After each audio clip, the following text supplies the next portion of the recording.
안검 연축, 이 눈이 꺼풀이 쪼이면서 눈뜨기 어려운 증상, 전국적으로 많이 오시고 많이 불편해하고, 또 증상이 심한 분들, 또 가벼운 분들, 또 계속 심해지는 분들 종류가 많습니다. 나타나는 증상도 안구건조가 심한 분도 있고, 또 눈꺼풀이 감겼다 안 감겼다 하는 분도 있고, 너무 심해서 눈꺼풀을 들고 다녀야 되는 분도 있고, 이 양방적으로는 병의 원인을 대뇌 기저혈의 퇴행성 변화라고 그런다. 우리가 대뇌에 있는 눈꺼풀을 주관하는 기저핵의 퇴행성, 우리 순환이 안 되는 걸로 인해서 눈꺼풀이 제대로 작동이 안 되고 과도한 긴장 상태로 된다 보시면 됩니다. 그 원인이 이제 육체적인 스트레스, 눈을 지나치게 많이 쓴다든가, 또 감정적인 스트레스, 감정을 너무 지나치게 많이 소모해서 감정적인 스트레스를 공황장애나 우울증이 있다든가 불면증이 있다든가, 또 심하게 가정사가 안 좋다든가, 또 여러 가지 일로 인해서 감정상의 상처가 심한 분들한테 많이 생길 수가 있습니다. 그래서 감정, 그리고 스트레스가 굉장히 중요한데, 스트레스를 받게 되면 우리 인체의 균형을 잡아주는 자율신경이 균형이 깨집니다. 적당한 콜티졸, 아드레날린은 활동력을 주고 면역을 키워주고 항상 이렇게 활동할 수 있는 힘이 돼준다면, 지나친 스트레스 또는 장기적인 스트레스, 그 다음에 심한 스트레스, 그런 것들은 교감신경이 항진되면 심장 박동수가 빨라지고 혈압도 오르고 당도 오르고 근육이 뭉치고 쪼이면서 근육 밑에 흐르는 혈관을 압박하게 되고, 압박한 혈관들이 단기적으로 같은 경우는 다 그것이 해소가 됩니다. 그런데 장기적으로 반복적으로 지나치게 큰 것이 오게 되면 그 상태로 항상 있게 됩니다.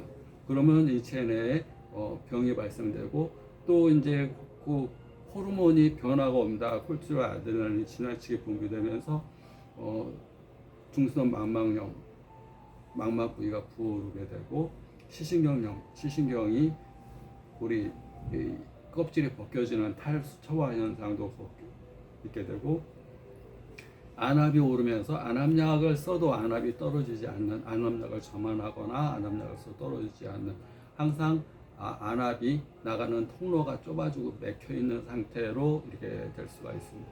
안검 연축은 지나치게 우리가 이렇게 그런 말 합니다. 너 눈꺼풀이 천근만근이야, 이런 얘기를 합니다. 눈꺼풀이, 이 가벼운 눈꺼풀이 어떻게 천근이겠습니까? 만근이겠습니까? 그런데 내가 이렇게 눈꺼풀을 뚫을 수 있는 힘 자체가 없는 겁니다.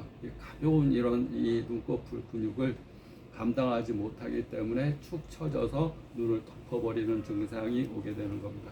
그 스트레스가 만병의 원인이라고 하는 이유는, 스트레스를 받게 되면 1400종의 유해 가스를 분비가 되고, 그 다음에 화학적인 변화와 함께 호르몬 변화, 지나친 콜티졸, 아드레날린 분비가 되면서 염증, 종양, 부종을 발생하게 되고, 또 그런 것들이 악성 종양이 되면 암이 발생하게 됩니다.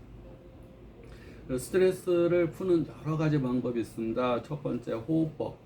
가장 먼저가 호흡법입니다. 스트레스 받았다, 호흡법. 천천히 느린 호흡을, 깊게 하는 호흡을 합니다. 들어 마시고, 일단은 왜냐면 이제 그 스트레스를 받으면 맥박이 빨라지고 호흡도 빨라지고 얼굴도 빨개지고 싸우거나 도망가거나 둘 다 이게 상황이 돼야 되기 때문에, 내가 공격형이 되거나 도망치는 회피형이 되거나 두 가지를 선택해야 되기 때문에 이 심장 박동수가 굉장히 빨라지고 호흡도 빨라집니다. 그런데 호흡을 느리게 하게 되면, 내가 호흡을 느리게 함으로 인해서 자율신경이 막 이렇게 균형이 틀어졌던 것이 균형이 잡힙니다. 호르몬이 막 분비됐던 것이 이렇게 가라앉습니다. 심장이 막 뛰던 것이 호흡이 느려지면 심장 박동수도 느려지게 됩니다. 그래서 호흡이 느려지고 깊어진다는 얘기는, 내가 내 몸한테, 내 뇌한테 무서운 상황 아니야, 도망 안 가도 돼, 회피 안 돼도 돼, 편안한 상황이야, 지금 상황 끝, 지금은 이제 전쟁 상황 아니야, 싸움 상황 아니야, 투쟁 상황 아니야, 도망 안 가도 돼, 그런 상황을 몸에다 얘기하는 겁니다. 눈에다. 그러면 호르몬 변화, 막 가스가 막 시꺼먼 유독 가스가 막 분비되는 것이 싹 거치게 됩니다. 호흡이 느려지게 되면 그렇게 되면서 이제 그 호흡이 일단 느리게 천천히 복식호흡, 단전호흡을 하는 것이 첫 번째고, 그 다음에 우리가 싸움을 하게 되면 항상 이렇게 움츠리게 되고, 또 고개도 숙이게 되고, 이렇게 숙이면서 심장 막 두근두근하고 이렇게 싸우거나 막 도망가지 않는 자세는 항상 꼭 똑바로 피질 못합니다. 이렇게 되니까 호흡을 천천히 느리게 하고, 가슴을 쭉 펴고, 어깨를 쭉 펴고, 그 다음에 웃는 얼굴로 편안하게 호흡을 느리게 하게 되면 상황 끝이 되는 겁니다. 우리가 스트레스를 받게 되면 막 호르몬이 막 분비가 되는데 그 시간이 90초입니다. 90초. 1분 30초. 1분 30초 동안 내가 호흡을 편안하게 하고, 어깨도 쫙 펴고, 등도 쫙 펴고, 이렇게 하면 공격 자세 아닙니다. 신체에서 공격 자세 아니네.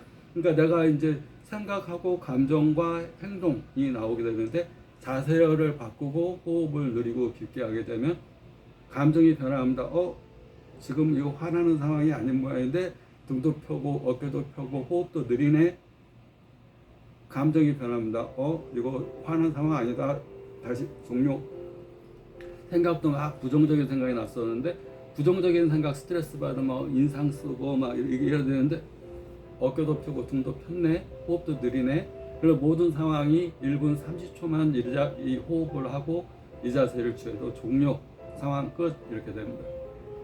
그리고 평상시에 이런 호흡법을 천천히 느리게 하는 호흡을 쉬면서 명상까지 같이 겸해주는 게 좋습니다. 명상은 우리가 이 눈을 좀 감는 겁니다. 눈을 감는다는 얘기는 샤터 내린다는 얘기입니다. 샤터. 외부와의 단절. 그러니까 잠시 단절, 눈을 내리고 밖으로 다 향해 있던 에너지를 내 안에 간직하면서 지금 내가 상황을 제 3자 입장에서 관찰해 보는 겁니다. 내가 관찰자 입장. 예를 들어서 파도가 막 넘실치는데 그 파도 가운데 있어서 막 떠다니는 이런 상황이었던 사람이 강둑에 딱 앉아가지고 파도가 많이 심하네, 물결이 심하네. 관찰자 입장에서 보게 되면 아무리 심한 파도라고 해도 그 상황 때문에 스트레스 받아 죽겠네, 스트레스 때문에 죽겠네, 이런 상황이 되질 않아. 내가 강가에서 바라보는데 그 강물이 막 휘어 넘친다고 해서 스트레스가 막 떠다닌다고 해서 내가 그 삼자적인 입장에서 휘어 죽겠는 애가 아닙니다. 연극을 할 때 연극 당사자는 막 지금 뭐 가슴도 뛰고 막 연극하고 그러지만 관객의 입장에서 딱 볼 때는 전혀 제 3자적인 입장에서 보기 때문에 연극을 잘하네 못하네, 좀 감정이입이 안 되고 있네, 왜 그럴까, 이런 관찰자 입장에서 하기 때문에 그 객관적인 상황이 돼버리면 자기가 심장이 뛸 일도, 공격적이고 또 도망갈 일도 없게 됩니다. 이렇게 자기가 행동을 먼저 이렇게 바꾸게 되면 감정과 생각도 달라지는 겁니다. 그러니까 안검연축인 분들이 꼭 먼저 해야 될 것은 자세를 먼저 다르게 한다는 거. 쭉 펴고 어깨도 펴고 호흡도 느리고 천천히 하면서 모든 것이 종료됐다. 스트레스는 종료됐고 그러니까 뇌에서 나오는 호르몬, 내 몸에 품어 나오는 가스 다 정지하고, 또 스트레스 받을 때 우리가 인상 쓰지 웃지 않습니다. 웃네. 도파민이 분비되고 엔돌핀이 분비되고 뭐 옥시토신이 분비되고 세로토닌이 분비되네. 그러면 막 콜티졸, 아드레날린이 막 분비됐었는데 그 반대의 호르몬이 분비가 되면 옥시토신, 콜티졸, 아드레날린 막 흥분했던 호르몬들이 다 가라앉을 수밖에 없습니다. 우리가 얼음과 불은 같이 공존할 수가 없듯이 햇빛과 구름이 같이 존재할 수가 없듯이 이 햇빛이 비치게 되면 시꺼먼 구름들은 갈 수밖에 없습니다. 그래서 햇빛에 해당되는 것은 긍정적인 거, 웃는 얼굴, 항상 기쁘고 즐겁게 산다는 거. 시비를 가리면 안 됩니다. 누가 옳고 누가 그러, 내가 옳은데 저 사람은 틀린데 뭐 내 얘기가 맞는데 왜 자꾸 저러나, 이런 식으로 생각하면 안 됩니다. 너도 옳고 나도 옳고. 왜냐하면 사람은 다 틀리기 때문에, 남자이기 때문에 여자의 마음을 모르고 여자이기 때문에 남자 마음을 모르고 또 세대가 틀리기 때문에 어린 세대와 또 나이 든 세대가 살아온 세대가 틀리니까 당연히 생각이 틀리고 느끼는 게 틀릴 수밖에 없습니다. 그래서 누가 누구를 이해하겠습니까? 각자 다르다고 생각하면 되는 겁니다. 서양 사람, 동양 사람, 못 사는 나라 사람, 부자 나라 사람 다 자기 입장에서 바라보면 다 그 사람 입장이 맞는 겁니다. 그러니까 시비를 생각하면 안 됩니다. 나이가 오른데 왜 자꾸 저 얘기를 하면 불만과 스트레스가 쌓입니다. 너도 옳고 나도 옳고. 그리고 가장 중요한 건 웃는 얼굴에는 공통점이 있습니다. 기쁘고 즐겁고 하는 사람들은 다 좋아를 합니다. 그리고 내가 기쁘고 즐거우면 나만 기쁘고 즐거운 게 아니라 내가 가면 주변까지도 환해집니다. 내가 햇빛이 내 안에 햇빛이 있으면 나만 햇빛이 있는 게 아니라 햇빛이 돌아다닌다고 생각해 보면 여기 구름 저기 구름 막 구름낀데 가서 저기 저기압인데 왜 저렇게 저기는 어둡지? 왜 암울하지? 분위기가 싸한데? 그런데 자기가 햇빛이 강한 존재라고 생각하면 약한 존재의 햇빛이면 자기가 가가지고 자기 햇빛까지 다 뺏기는 수가 있습니다. 내 것까지 다. 그래가지고 자기도 막 기분이 우울해지는 수가 있습니다. 근데 자기가 내공을 많이 쌓아서 수련을 많이 쌓아서 단련을 많이 해서 강한 햇빛이다 그러면 자기가 딱 가면 어두웠던 막 저기압이었던 분위기가 싸했던 것이 환한 햇빛으로 인해서 분위기가 달라져 버립니다. 자기가 조그만 햇빛이면 자기가 휩싸여 버리는데 자기가 큰 햇빛이면 자기가 자기만 햇빛으로 환하고 즐거운 게 아니라 자기가 가는 데마다 은총을 베푸는 상태가 된다 보시면 됩니다. 안검연축 가장 중요한 것은 웃고 감사하고 또 자기 자세 딱 어깨 피고 등 피고 느리고 천천히 하는 호흡을 하게 되면 치료를 받으면서 큰 도움이 될 수 있습니다.